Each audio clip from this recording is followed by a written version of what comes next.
dari Deo Langgraini. Kalau menggunakan indikator fraktal, apakah bisa membantu untuk menemukan titik puncak dan lembahnya? Oke, biasanya kan kita higher high, higher low, higher high, higher low untuk lanjut lebih tinggi. Fraktal kita cek aja. Di MetaTrader ada namanya fraktal. Kalau kita klik di F, kemudian main window, kita bisa cari namanya fraktal. Nah, ini fraktals. Kemudian klik done aja. Nanti bakalan keluar ada atas, ada bawah, atas, bawah, atas, bawah. Nah, itu atas, bawah, atas, bawah. Nah, itu sebenarnya buat apa sih? Sebenarnya untuk menentukan ini adalah lembah, ini adalah puncak katanya. Yes, bisa sebenarnya. Cuma penentuannya di sini yang kurang tepat. Contoh sekarang orang menentukan kayak ini sekarang ada di turun, berarti akan ada kenaikan setelah ini. Yes. Setelah itu ketika ada simbol naik seperti ini, berarti kita harus sell posisi. Apakah seperti itu? Jawabannya adalah no.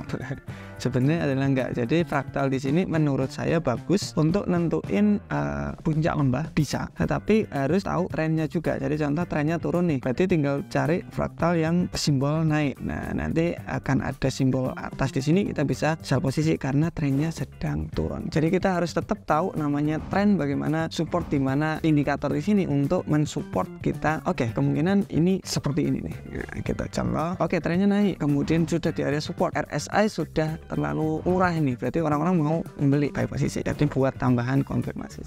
Welcome to answer your question. Jangan lupa untuk komentar di bawah untuk kita jawab di video selanjutnya. Dari Mira Erlana, Mas pernah loss beruntung berapa kali paling banyak sejak awal trading sampai sekarang? Sebenarnya semua tradingan kita kalian bisa cari live trading setiap Senin sampai Jumat jam 2 dan jam 7. Kalian bisa lihat, oh TP, oh SL. Kalian juga bisa lihat kita SL beruntun juga ada. Jadi semuanya itu terekam di sana. Cara tradingnya kalian bisa tanya-tanya juga ada di sana. Jadi silakan datang. Kita live trading sudah 4 tahun lebih, jadi semuanya terekam di sana. Oke, dari awal 3506 Bang buat tutorial depo di TradingView Bang, soalnya payah jelaskan sama kawan-kawan. Siap. Sebenarnya di TradingView ini nggak bisa depo Pak, nggak bisa deposit, nggak bisa. Jadi TradingView di sini hanya platform untuk charting, jadi untuk analisa saja. Entry-nya Bapak tetap harus pakai broker. Nah, broker di sini Bapak bisa cek video kita tentang broker di sini, 5 broker terbaik itu. Nah, Bapak bisa deposit di sana. Nah, itu baru bisa. Kalau deposit di TradingView itu nggak bisa. TradingView di sini hanya platform yang menyediakan charting untuk analisa saja. Nah, kemudian ada beberapa broker yang tadi kita bilang, ada beberapa broker yang sudah terkoneksi di TradingView. Ada lumayan banyak sekarang. Broker Indo masih belum masuk, tapi sudah lumayan banyak di sini broker luar. Ini kalian bisa konekin broker kalian ke TradingView, jadi kalian tidak perlu menggunakan platform lain untuk eksekusi. Jadi contoh ada buy posisi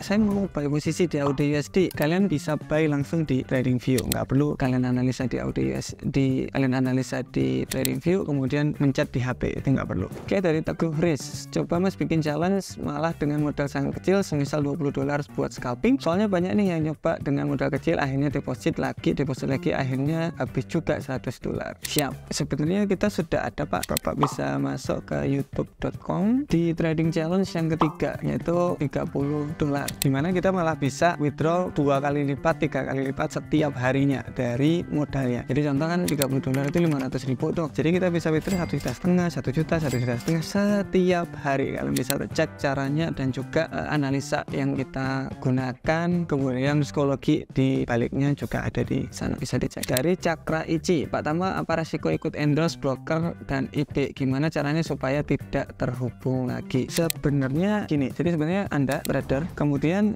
broker, kemudian ada namanya liquidity provider yang membeli orderan Anda. Broker di sini hanya, ayo mana, kamu mau jual apa nih? Emas, saya mau jual emas. LP, ini mau beli ini enggak? Nah, gitu lah. Jadi mereka hanya mempertemukan penjual dan pembeli. Nah, di mana ada namanya komisi pastinya, karena mereka mempertemukan penjual dan pembeli. Setelah itu apa? Nah, broker di sini pastinya butuh namanya trader, karena kalau nggak ada yang jual atau nggak ada yang beli atau tidak ada sisi tradernya, ya gimana perdagangan tersebut bakalan jalan. Nah, disinilah dibutuhkan namanya IB atau introduce broker. Kalau bilang sebenarnya sales yang tidak tidak dibayar per bulan tapi dibayar per komisi gitu. Nah, dimana IB di sini mempertemukan kayak ini loh pakai broker ini. Nah, gitu. Pakai broker ini, nanti komisi dari broker di sini diberikan kepada IB mungkin 20-30%-nya. Jadi itu fungsinya di IB. Jadi sebenarnya tidak ada hubungannya dengan tradingan kalian sebenarnya. Cuma broker yang berkurang karena mereka harus ngirimin uang yang lain. Menurut saya nggak ada pengaruhnya sih kalau Anda masuk linknya IB. Tetapi sudah banyak IB di sini yang ketika Anda itu masuk ke dia kan gara-gara dia dapat komisi, mereka memberikan sebuah edukasi, mereka memberikan sebuah konsultasi, sinyal dan lain-lain. Jadi ketika Anda masuk ke IB-nya mereka memberikan sebuah fasilitas yang bagus untuk kalian gunain waktu trading. Menurut saya masih oke-oke aja. Oke, Mas menggunakan gambar drawing yang bisa diukur kalau tren naik atau tren turun. Soalnya saya pakai HP jadi bingung menentukan trend line-nya turun atau naik. Oke, sebenarnya simple sih kalau kita lihat. Biasanya kan orang pakai HP kalau nentuin trend line lurus gini ya. Kalau trend line biasanya saya